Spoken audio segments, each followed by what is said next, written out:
কিভাবে পারলে আমার সাথে এমন করতে? আমি গত একটা বছর তোমার জন্য অপেক্ষা করেছি, তুমি আসছো নাই। আর এখন যখন আমি আমার আবেগ, অনুভূতি, ভালোবাসা সব কিছু জলে বিসর্জন দিয়ে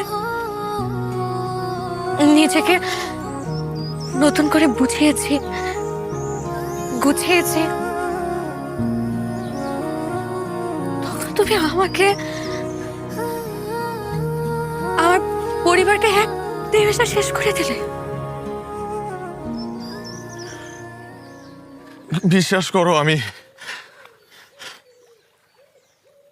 আমি ওই মুহূর্তে ওই সিদ্ধান্তটা নিতে বাধ্য হয়েছিলাম, কারণ তখন আমার কাছে মনে হয়েছে যে ওইটাই সঠিক সিদ্ধান্ত।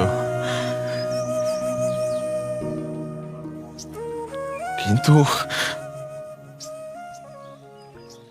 তুমি আমার জীবন থেকে চলে যাওয়ার পর প্রতিটা ক্ষণ, প্রতিটা মুহূর্ত আমি তোমাকে মিস করেছি।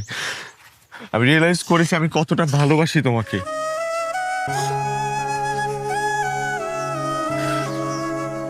আমি অনেক বড় একটা ভুল করেছি, আমি স্বীকার করছি আমি ভুল করেছি। দেখো, আমার কাছে মনে হচ্ছে সেই ভুলটা আজকে আমার জীবনে আশীর্বাদ হয়ে আসছে। না হলে কেন তুমি